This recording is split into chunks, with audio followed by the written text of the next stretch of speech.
সম্মানিত সুধী, আপনারা তাফসীর শোনা মানুষ, আপনারা জ্ঞানী। আপনারা জানেন যে আল্লাহ যখন আদম আলাইহিস সালামকে সৃষ্টি করবেন তখন এই বিষয়টা তিনি ফেরেশতাদের কাছে উপস্থাপন করেছিলেন। আল্লাহ বলেছিলেন, ইন্নী জাইলুন ফিল আরদি খলিফা। তো ফেরেশতারা কি বলেছিল তাও আপনারা জানেন। ক্বালু আতাজালু ফিহা মা ইউফসিদু ফিহা ওয়া ইয়াসফিকু দিমাআ ওয়া নাহনু নুসাব্বিহু বিহামদিকা ওয়া নুকদ্দিসু লাক ক্বালা ইন্নী আ'লামু মা লা তা'লামুন। সূরা বাকারার 30-32 নম্বর আয়াতের কাছাকাছি আছে। ফেরেশতারা বললেন যে আপনি কি এমন একটা সৃষ্টি করবেন যারা পৃথিবীতে মারামারি, কাটাকাটি, রক্তপাত করবে, ব্লাড শেড করবে? অথচ আমরাই তো আপনার পবিত্র জপনা করছি, আপনার প্রশংসা ঘোষণা করছি, তাহলে আবার কেন মানুষ সৃষ্টি করবেন? তখন আল্লাহ কি জবাব দিলেন, ইন্নী আ'লামু মা লা তা'লামুন, যে নিশ্চয়ই আমি যা জানি তোমরা তা জানো না। তাহলে মানব সৃষ্টির একটা আলাদা উদ্দেশ্য আছে। মানুষকে আল্লাহ তাআলা ইবাদত করে করে একেবারে আপনি ফেরেশতা হয়ে যাবেন, এজন্য আল্লাহ মানুষ বানায়নি। এটা বুঝতে পারছেন যে আপনারা ইবাদত করে করে ফেরেশতা হয়ে যাবেন, জঙ্গলে বসে ইবাদত করবেন, আপনার গাছের মধ্যে বট গাছের শিকড় প্রবাহিত হয়ে যাইবে, এইভাবে আপনি অলি আল্লাহ হয়ে যাবেন, এজন্য আল্লাহ আপনাকে বানায়নি। ফেরেশতারা তো ইবাদত বন্দেগী করছে সর্বক্ষণ, গাছপালা সারাক্ষণ প্রত্যেকটা পাতা আল্লাহ জিকির করছে। তাহলে আমরাও কি শুধু ওই জিকির করব না, আমাদের আরও কোনো কাজ আছে? আল্লাহ কি বলেন? আল্লাহ বলেন, আমি যা জানি তোমরা তা জানো না। তার মানে আল্লাহ তাআলা প্রস্তাবটাই করেছেন, ইন্নী জাইলুন ফিল আরদি খলিফা, আমি খলিফা বানাবো, আমার প্রতিনিধি আমি বানাবো, তারা পৃথিবীতে আমার হুকুম মতো পৃথিবীতে সমস্ত সৃষ্টির সুখ শান্তি, পৃথিবীটাকে সুন্দর মতো পরিচালনা করবে, আমর বিল মারুফ নাহি আনিল মুনকারের দায়িত্ব পালন করবে, আমার আইনগুলি পৃথিবীতে প্রতিষ্ঠিত করবে। এই জন্য আমি মানুষ বানাচ্ছি।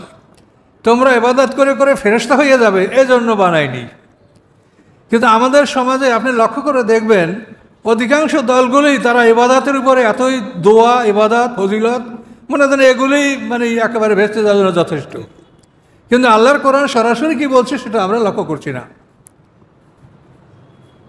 তো এখন এই জন্য আমি আইন কানুন বিষয়ক আমরা কিছু কথা বলবো।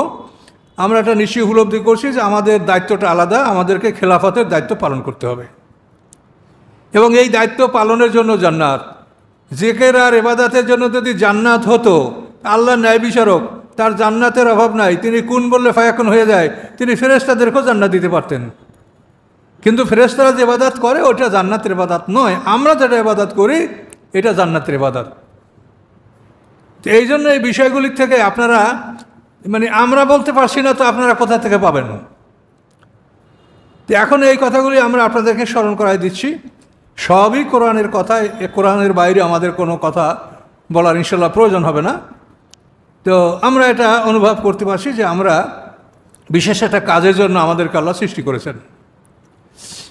তো এই জন্য আল্লাহ বলেন, কোরআন পাকে আল্লাহ বলেন, আমান লাম ইয়াহকুম বিমা আনজাল্লাহু ফাউলাইকুমুল কাফিরুন, আমান লাম ইয়াহকুম বিমা আনজাল্লাহু ফাউলাইকুমুজ জালিমুন, আমান লাম ইয়াহকুম বিমা আনজাল্লাহু ফাউলাইকুমুল ফাসিকুন। 3টা আয়াত, সূরা মায়েদার 44, 45, 47। 3টা আয়াত প্রায় একই ধরনের অর্থ বহন করে। আল্লাহ বলেন, আল্লাহর বিধান অনুযায়ী যারা হুকুম জারি করে না তারা কাফের, তারা জালেম, তারা ফাসেক। 3এর শব্দ একই ধরনের অর্থ ব্যবহার করে। কাফের যারা একেবারেই আল্লাহকে অস্বীকার করে, জালেম যারা শিরক করে, জুলুম, ইন্না শিরকা লাযুলমুন আযীম, আর ফাসেক যারা বুঝে শুনে অমান্য করে। এই অর্থে এতটুকু ব্যবধান আছে, কিন্তু 3টাই সমান, কাফের, জালেম, ফাসেক। তো এখন এই আয়াত দ্বারা কিন্তু অনেক সময় মনে করি যে আল্লাহর বিধান অনুযায়ী যে বিচারকরা বিচার করে না তারা কাফের, ফাসেক, জালেম। আমাদের মাথায় কিন্তু এটাই আসে, আর এটা সত্য, কিন্তু একটু ঘাটতি আছে এটাই। আল্লাহ বলছেন, ওয়ামান লাম ইয়াহকুম, যে আদেশ জারি করে না আমার হুকুম মতো, আমার বিধান মোতাবেক। তাহলে হুকুম জারি তো শুধু বিচারকরা করে না, আমরা করি, আপনারাও করেন। প্রত্যেকটা মানুষই তো হুকুম জারি করে না? আপনি আপনার সংসারে হুকুম জারি করেন না? সেখানে যদি আপনি হুকুম জারিটা আল্লাহর হুকুম মতো না করেন তাহলে আপনি ওই কাফের, ওই জালেম, ওই ফাসেক। আপনার সংসারে আপনার ছেলেমেয়েরা আছে, তাদের মধ্যে যদি আপনি ন্যায় বিচার না করেন, কাউকে বেশি দেন, কাউকে কম দেন, কাউকে ভালোটা, কাউকে মন্দটা দেন, তাহলে আপনি কি করলেন? হুকুম জারি করলেন আল্লাহর হুকুমের উপরে, এবং এগুলো হলো শিরক পর্যায়ের গুনাহ। তার কারণ আল্লাহ কোরআনে পরিষ্কার বলেছেন, এনেল হুকমু ইল্লা লিল্লাহ, আল্লাহ ছাড়া কারো আদেশ দেওয়ার অধিকার নাই। কাজে আপনি কখনো নিজের ইচ্ছে আদেশ দিতে পারবেন না। আপনার কাছে যে সম্পদ আছে, আপনি আল্লাহর কাছে এটা বিক্রি করে আপনি গোলাম হয়ে গেছেন, আপনার কিছু না, এটা আল্লাহর পক্ষ থেকে আমানত। এই আমানত আল্লাহ আপনাকে অনুমতি দিচ্ছেন, আপনি খাওয়া পড়া খরচ খরচা যা লাগে, আয় ব্যয়, খাদ্য বসস্থান চিকিৎসা আপনি করবেন। উদ্বৃত্ত থাকলে সেটা আল্লাহ আইন করে দিয়েছে, এরা এভাবে পাবে, আপনার কোনো হাত নাই, আপনি মালিক না। মোমেনের প্রথম চিন্তাটাই হবে যে আমি মালিক না, আমি গোলাম। এই চিন্তাটা আপনার মাথায় আসতে হবে। আপনি আল্লাহর কাছে বেচা কিনা করেছেন, জীবন সম্পত্তি তার কাছে জান্নাতের বিনিময়ে বিক্রি করে দিয়েছেন, এটা হলো বাইয়াত। এই বাইয়াত সম্পর্কে কিন্তু আপনাদেরকে আমি বলেছি। আর দলীয় নেতাদের ব্যাপারে যেটা শপথ নয়, সেটা হলো আনুগত্যের বায়াত। সেটা কিন্তু প্রকৃত বাইয়াত না, আনুগত্যের বায়াত। শুধু তার নেতার আনুগত্য আপনি করবেন, প্রকৃত বাই শব্দ তো বেচা কিনা, এটা আল্লাহর সাথে আপনার সম্পাদন, যেটা আপনি সূরা তওবার 111 নম্বর আয়াতে আপনি পাচ্ছেন, যে আল্লাহ তাআলা মুসলমানদের জীবন সম্পত্তি বেহেশতের বিনিময়ে তিনি খরিদ করেছেন।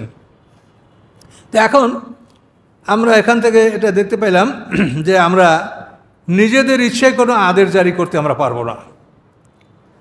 পিতামাতার সাথে আল্লাহ যেভাবে আচরণ করতে বলেছেন, তার ব্যতিক্রম যদি আমরা কিছু করি, তাহলে আল্লাহর হুকুমের খেলাফ হয়ে গেল, জাহান্নামী আমরা।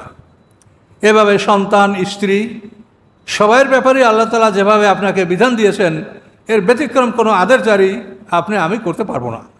তাহলে আমরা কাফের, জালেম, ফাসেক এর অন্তর্ভুক্ত হব।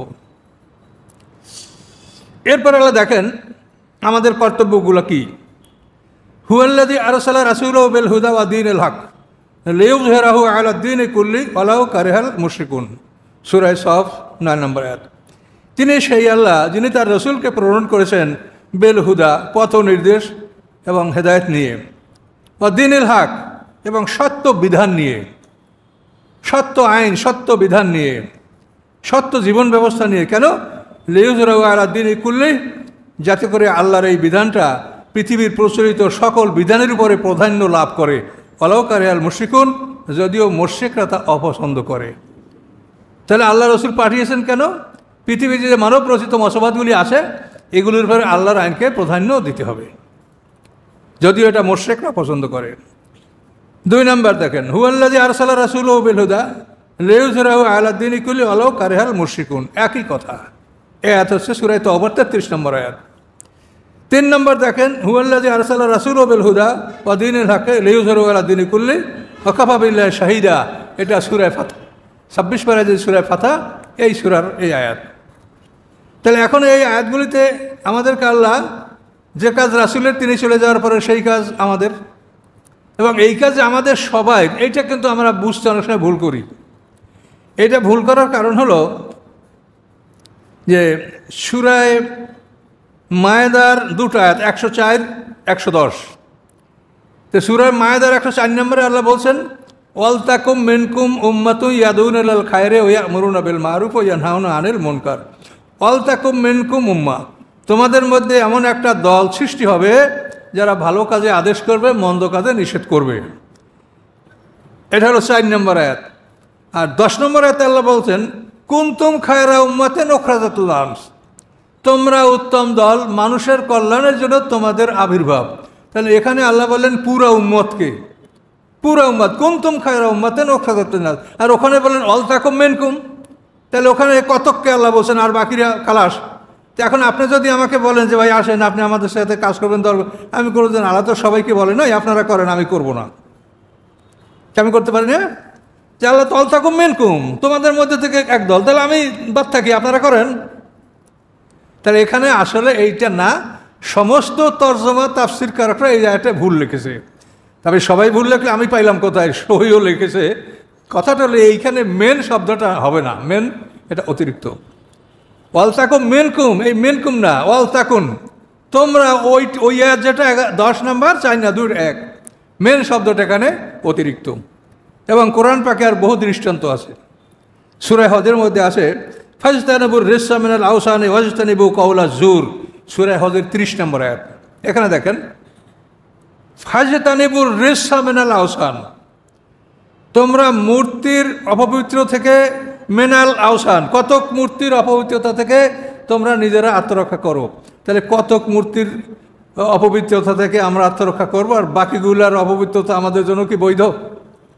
তাহলে এখানে এই মেনটা অতিরিক্ত। ফাজতানিবুর রেসা মিনাল আওসানি মেন যদি হয়, তাহলে কতক মূর্তি, ওইখানে মেন কুম। তা এইখানে সূরা হজে এই আয়াতে কতক মূর্তি না, সকল মূর্তি, মেন শব্দটা অতিরিক্ত। তা আরবি ভাষায় কোরআনে এরকম বহু জায়গা আছে মেন অতিরিক্ত। কাজে এই যে দুটো আয়াত, একটা হলো 104 নম্বর আর 110 নম্বর, এই দুইটা আয়াতের একই অর্থ, অর্থাৎ পুরা উম্মত আর আমর বিল মারুফ নাহি আনিল মুনকারের দায়িত্ব পালন করবেন। আপনারা যে যেখানে আছেন, আপনি ঘরের মালিক, আপনি আপনার স্ত্রী ছেলেমেয়েদেরকে আদেশ করবেন। এবং আল্লাহ রসুল এভাবে বলেছেন, আলা কুল্লুকুম রায়েন অকুল্লুকুম মাসউল আন রায়াতিহি। আল্লাহ রসুল বলেন, তোমরা সকলেই রাখাল, প্রত্যেককে তার রাখওয়ালি সম্পর্কে জিজ্ঞাসা করা হবে। প্রত্যেকটা লোক, বড় ভাই ছোট ভাইকে হেদায়েতের কথা বলবে, বড় বোন ছোট বোনকে বলবে, স্বামী স্ত্রীকে বলবে, গ্রামের সর্দার গ্রামবাসীকে বলবে, ওয়ার্ডের মেম্বার ওয়ার্ডকে বলবে, ইউনিয়নের চেয়ারম্যান ইউনিয়নকে বলবে, থানার অধিপতি যে সে থানাকে বলবে, এরকম ডিস্ট্রিক্টের মালিক যে ডিস্ট্রিক্টের ক্ষমতাধর যে সে ডিস্ট্রিক্টকে বলবে। প্রত্যেকটা লোক, রাজা থেকে প্রজা পর্যন্ত, সবাই তোমরা দায়িত্বশীল। আলা কুল্লুকুম রায়েন। তাহলে এখানে মেন কুম শব্দটা মেন অতিরিক্ত। এগুলা তর্জমা কারকরা, মানে এটা আমি বললে হয়তো আপনারা খারাপ মনে করবেন বা কি জানি না, যে আসলে যারা লেখে তারা একজনের লেখা দেখে আর একজনের লেখে, কিন্তু নিজে চিন্তা ভাবনা করিয়া লেখে খুব কম লোকে। যদি প্রত্যেকে নিজে চিন্তা ভাবনা করতো তাহলে এতগুলো ভুল হতো না। তো যাই হোক, আমরা যতক্ষণ আল্লাহ আমাদের তৌফিক দেন আমরা এটা দেখব। তাহলে আমরা এখানে কোরআনের আয়াতগুলির থেকে জানতে পারলাম যে এগুলো আমাদের আল্লাহ দায়িত্ব দিয়েছে, যে আমরা আল্লাহর দিন আইন, এটা আমরা সকল আইনের উপরে প্রতিষ্ঠা করবো ইনশাল্লাহ। এখন এটা কিভাবে করা যাবে এবং এই আইনের একটু ব্যাখ্যা আমরা নিচ্ছি। একটা আয়াত দেখেন, সূরা মায়েদার 33 নম্বর আয়াতটা দেখেন। আল্লাহ বলেন, ইন্নামা জাযাউল্লাযীনা ইউহারিবুনা আল্লাহ ওয়া রাসূলাহু ওয়া ইয়াসআউনা ফিল আরদি ফাসাদান আন ইউকাত্তালু আও ইউসাল্লাবু আও তুকাত্তা আইদিহিম ওয়া আরজুলুহুম মিন খিলাফ আও ইউনফাউ মিনাল আরদ। সূরা মায়েদার 33 নম্বর আয়াত।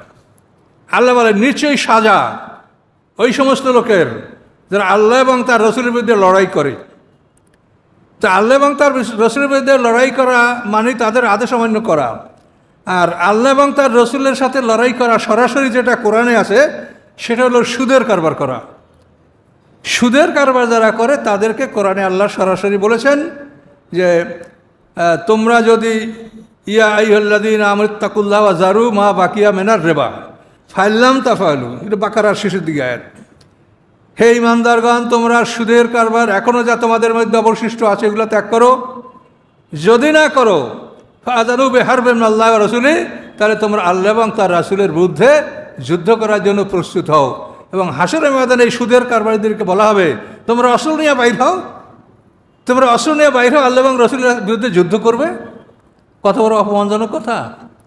তাহলে ইউহারিবুনা আল্লাহ ওয়া রাসূলাহু, এর দ্বারা স্পষ্ট যেটা কোরআনে পাওয়া যায় সেটা হচ্ছে সুদের কারবার। এবং সার্বিক হলো যে আল্লাহ এবং রাসূলের আদেশগুলি অমান্য করা, নিষেধগুলি অমান্য করা। তা আল্লাহ বলেন, যারা এটা করবে, ইন্নামা জাযাউল্লাযীনা ইউহারিবুনা আল্লাহ ওয়া রাসূলাহু, যারা আল্লাহ এবং রাসূলের বিরোধিতা করবে, তাদের বিরুদ্ধে সংগ্রাম করবে, তাদের শাস্তিটা কি? প্রথমে বলা হয়েছে আন ইউকাত্তালু, তাদেরকে হত্যা করা হবে। তারপরে বলা হয়েছে আও ইউসাল্লাবু, তাদেরকে শুলেবিদ্ধ করা হবে। তারপরে বলা হয়েছে আও তুকাত্তা আইদিহিম ওয়া আরজুলুহুম খিলাফ, উল্টাভাবে তার ডান হাত বাম পা কেটে দেওয়া হবে। 4 নম্বরে বলেছে আও ইউনফাউ মিনাল আরদ, তাদেরকে দেশান্তর করা হবে, দেশ থেকে নির্বাসিত করা হবে। এখন এই অপরাধের আপনার ব্যাখ্যায় আসতে হবে যে হত্যা কাকে করতে বলা হয়েছে।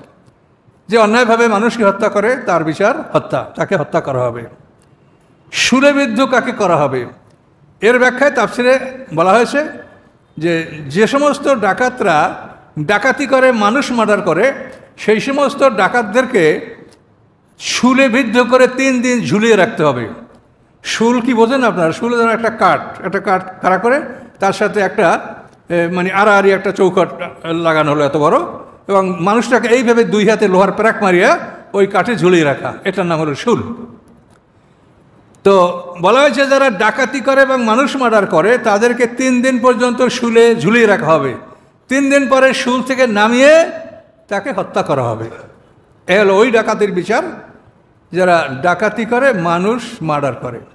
যে ডাকাতরা মানুষ মার্ডার করে না, শুধু ডাকাতি করে, তাদের বিচার হলো তুকাত্তা আইদিম আরজুমেন ক্লাব, যে তাদের ডান হাত এবং বাম পা কেটে দাও। 4 নাম্বার হলো ইউনফর্মেল আয়াত, এরা হলো যারা মানুষকে ভয়ভীতি দেখায় তাদেরকে দেশান্তর করো। এখন দেশান্তর সম্পর্কে ইমামরা মত দিয়েছেন যে তাকে যদি আর এক দেশে পাঠানো হয় তো ওইখানে যে গণ্ডগোল করবে, তাহলে দেশান্তর করা যাবে না, তাকে জেলে আটকে রাখা হবে, এবং যখন সে তার চরিত্র ভালোভাবে, সে খাঁটিভাবে তওবা করবে, তখন তাকে মুক্তি দেওয়া হবে। কোনো মেয়াদ নাই যে তার 6 মাস বা 9 মাস, এটা না, মেয়াদ না। সে যতক্ষণে পরিশুদ্ধ না হবে ততক্ষণ পর্যন্ত তাকে জেলে আটকে রাখা হবে। এখন এই বিধানটা যে আল্লাহ তার কোরআনে বললেন, আজকে সমাজে পেপার খুললেই, মিডিয়ায় তাকাইলেই আপনি দেখেন এইখানে ডাকাতি, এইখানে চুরি, এইখানে অমুক, এইখানে শুনুক।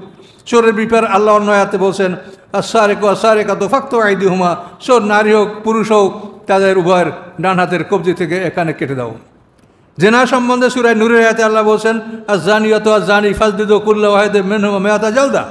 জেনাকারী নারী, জেনাকারী পুরুষ, তাদেরকে 100 করে বেত্রাঘাত লাগাও যদি অবিবাহিত হয়, আর যদি বিবাহিত হয় তাদেরকে কোমর পর্যন্ত মাটিতে গেড়ে তাদেরকে পাথর মেরে হত্যা করো। এই সব বিধানগুলি যে আল্লাহ দিয়েছেন কোরআনে, এটা কি আল্লাহ আমাদের জুলুম করেছেন? তিনি তো তার সেই দয়ালু কে আছে, আরহামুর রাহিমিন। আল্লাহর রহমত সমস্ত কিছুর উপরে পরিব্যাপ্ত, তার রহমত সবচেয়ে বড়। রহমতে ওয়াসিআত কুল্লা শাই, আল্লাহ বলেছেন কোরআনেই নিজে, আমার রহমত সবচেয়ে বড়। তিনি কি আমাদের জুলুম করেছেন? না, তিনি গোটা সমাজকে রক্ষা করার জন্য এই আইন করেছেন। এই আইনটা করলে তোমরা পুরো সমাজ তোমরা আরামে থাকবে, তোমাদের ঘরের দরজা বন্ধ করতে হবে না, তোমরা স্বর্ণের দোকান খোলা রেখে নামাজে যেতে পারবে, দোকান বন্ধ করার ঝামেলা তোমাদের হবে না। এই বিধান যদি থাকে তো সমাজে কোনো চোর, ডাকাত, জেনাকার এর কোনো অস্তিত্বই আপনি খুঁজে পাবেন না। কাজেই যারা বলে আইনটা বর্বরতা আইন, তারা মানে মায়ের চাইয়া মায়া বেশি তাদের। যে সৃষ্টি করছেন আল্লাহ তাআলা, তার চাইতে দয়ালু কে আছে? কাজেই সেই আল্লাহ আইন করেছেন কেন?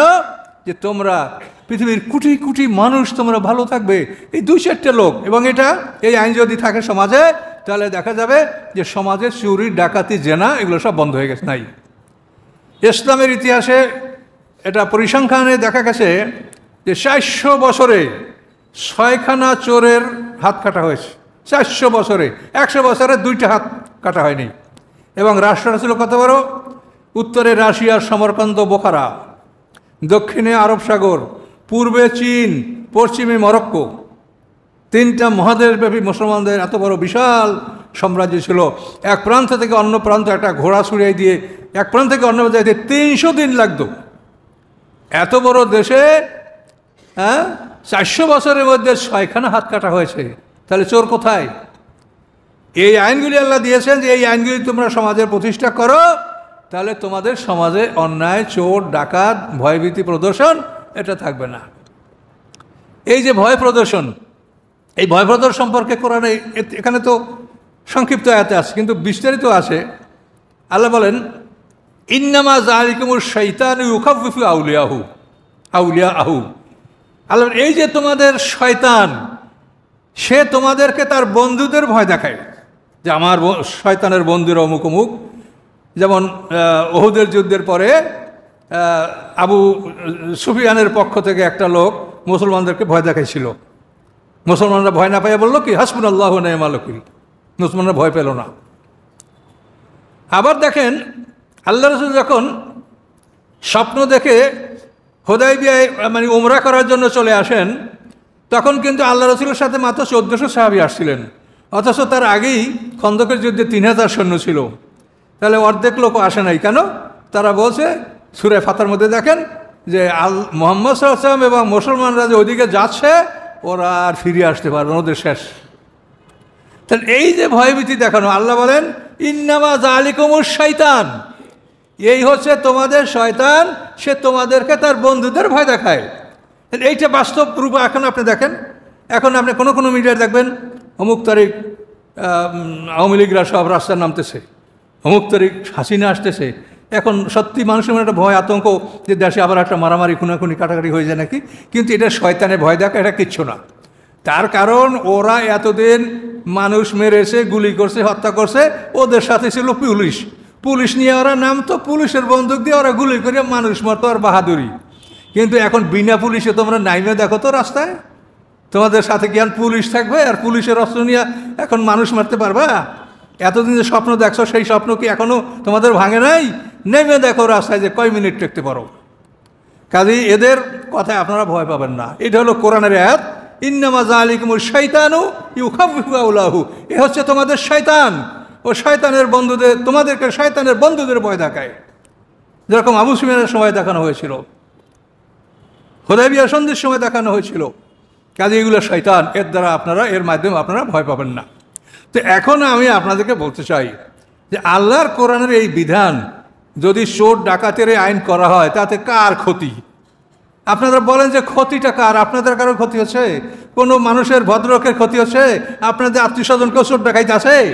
তাহলে এই আইনটাকে আপনারা ভয় পাচ্ছেন কেন? তো এই কথাগুলি আমরা এখন আপনাদেরকে বলছি, যদি আপনারা না মানেন তাহলে আমাদের দায়িত্ব পৌঁছিয়ে দাও, আমরা পৌঁছিয়ে দিলাম। আমাদের দায়িত্ব, আল্লাহ বলছেন আলাইকাল বালাগ ও আলাইনাল হিসাব। তা আমরা এটা আপনাদেরকে পৌঁছিয়ে দিলাম যে এই আল্লাহ এই আইন আপনাদের জন্য রেখেছেন। এই আইনের অধীনে যদি এই আইন যদি আপনারা রাষ্ট্রীয়ভাবে আইনটা গ্রহণ করেন, এবং এই আইনের জন্য জামাত ইসলামের দরকার নাই, নিজামে ইসলামের দরকার নাই, হেফাজত ইসলামের দরকার নাই, আল্লাহর কোরআন আইন আপনারা করবেন। আপনারা মুসলমান, ওরাও মুসলমান, আমরা সবাই মুসলমান, আমরা তো সবাই ভেসে যেতে চাই। তো আইনের জন্য আপনারা কি কোনো মুসলমান দলের অপেক্ষা করেন যে তারা ক্ষমতায় আসবে?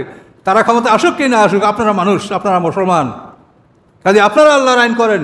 আর এই কোরআন তো মানুষের জন্য, হুদাল্লিন নাস। এই কোরআন তো মুসলমানের ধর্মগ্রন্থ নয়, সমগ্র মানুষের কল্যাণের জন্য। কাজে আপনারা মানুষ, মানুষের কল্যাণের জন্য আইনগুলি আপনারা করেন, তাতে আপনাদের রাজনীতিতে কোনো প্রভাব পড়বে না। এটা আইন করবে না, আপনারা রাজনীতি আপনাদের মতো করবেন, এতে আপনার রাজনীতিতে কোনো প্রভাব পড়বে না। কিন্তু এগুলি ইসলামী রাষ্ট্রে চালু ছিল, মুসলমানরা শান্তি ছিল। হীরা থেকে মক্কা পর্যন্ত মহিলারা একাকিনী হজ করতে আসে, আর হজ করে একাকিনী দিবারাত সফর করে চলে গেছে। কোথাও আল্লাহ ছাড়া কারো ভয় তাদের ছিল না।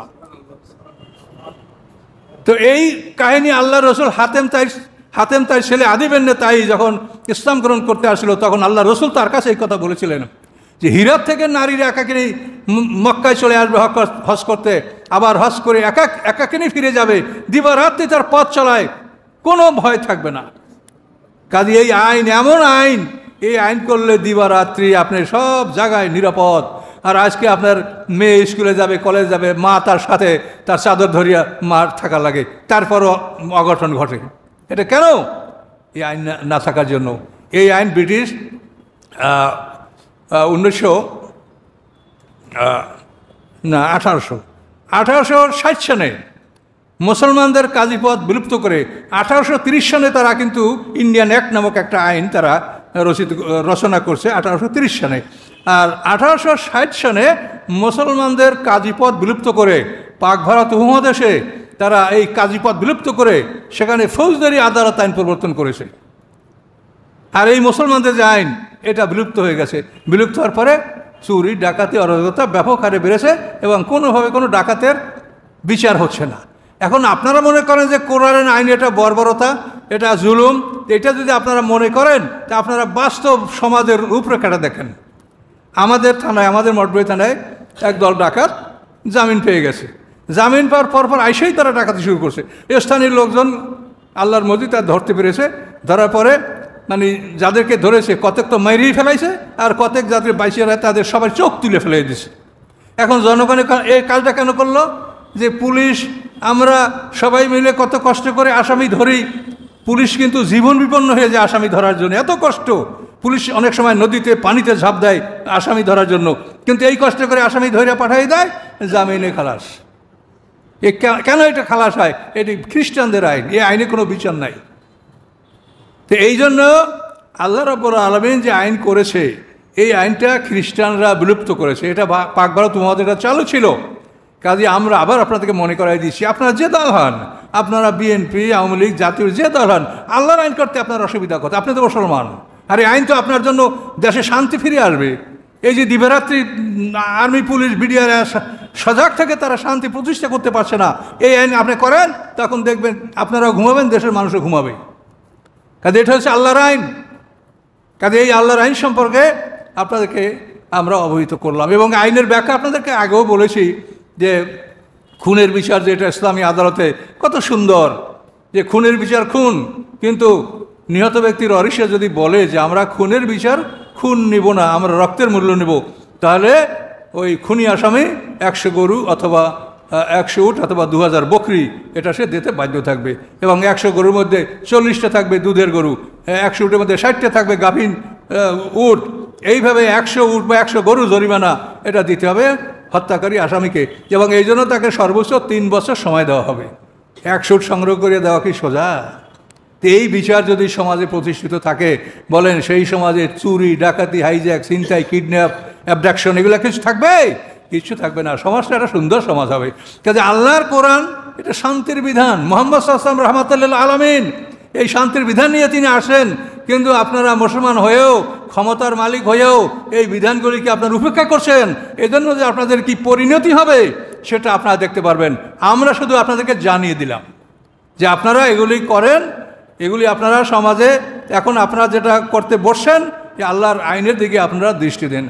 আমাদের ধর্ম উপদেষ্টা সাহেব আছেন, তিনি চেষ্টা করছেন, তিনি হজের প্যাকেজে 1 লক্ষ টাকা কমিয়েছেন। এটা একটা বিরাট কিছু না, হস্তধনীরা করে, যে 5 লাখ দিতে পারবে সে 6 লাখও দিতে পারে। তারপর আপনি করেছেন, এটা ভালো, সবার উপরে হজ ফরজ না। কিন্তু এই যে আইন কানুন বিধানগুলি, এগুলো তো সবার জন্য, সবার সুখ শান্তির জন্য। কাজে এ ব্যাপারে আপনি প্রস্তাব রাখেন, তারপর যদি না হয় তো নাই হবে। আমরা আলেম ওলামা আমরা এটা বলছি, যদি না হয় তো নাই হবে। আল্লাহ বলছেন আলাইকাল বালাগ ওয়া আলাইনাল হিসাব। কাজে এই বিষয়ের উপরে আজকে আমি এই পর্যন্ত আলোচনা করলাম।